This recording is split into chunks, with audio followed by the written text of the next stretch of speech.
নানা কো আমগুলো পাকবে কোন সময়? এই আম আপনি কবেন কি এরকম জীবনে আম খাইনি। আমরুমালি আর কি এত মিষ্টি, এত আমরুমালির খাওয়া নাই। আমরুমালি তার উপর খাওয়া নাই। সুন্দর আম কত বড় আমও তো বিশাল বিশাল। মানে 2 কেজি হবো। হ্যাঁ তা হবে। ওই ধান ওই জারাক গাছ। ওয়ালাইকুম আসসালাম। আমি 10 কেজি বুকিং দিয়েছি। একটু পরে ফোন দিয়েছি। একটু পরে দিয়েছি, 1 মিনিট পরে। এই আমি 10 কেজি বুকিং দিয়েছি গেলাম বাবা। আচ্ছা 10 কেজি আচ্ছা নিয়ে তুমি যাও। 10 কেজি না তুমি এই এসে 5 কেজি তোমার জন্য তুলাম।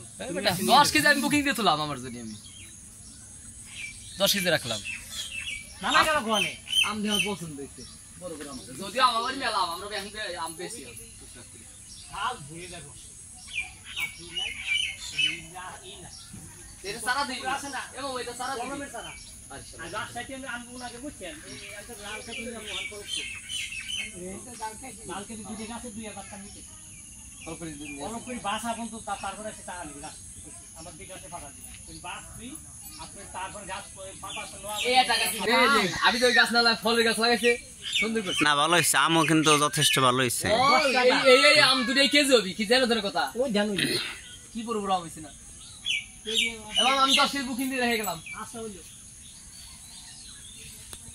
হ্যালো বন্ধুরা, আজকে সকালে গরু দেখতে গিয়ে দেখে আসলাম এত সুন্দর আমের বাগান করছে আমার কাদের মামা। আসলেই আপনারা যদি না দেখেন বুঝতে পারবেন না, অনেক বড় বড় আম মামা আমাদের দেখাইলো।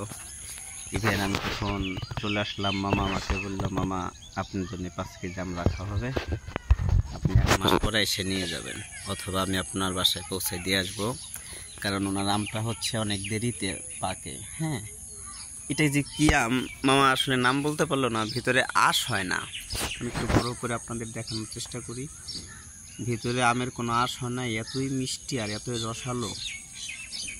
তার ভাষ্য মতে খুবই সুস্বাদু এবং টেস্টি আম।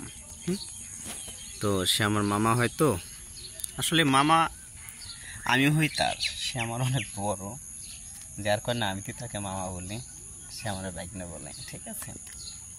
তাছাড়া মামা লোক অনেক ভালো, দেখেন কি সুন্দর আম ধরছে, ঝুপায় ঝুপায় থোপায় থোপায় আম ধরছে। ঘুরে আসলাম গরু কিনতে গিয়ে কাদের মামার আমের বাগান থেকে। বন্ধুরা যে আমাদের এই ভিডিওটা দেখছেন আপনাদের সবাইকে ধন্যবাদ জানাই, অগ্রিম ঈদ মোবারক। ভালো থাকেন, সুস্থ থাকেন, আসসালামু আলাইকুম।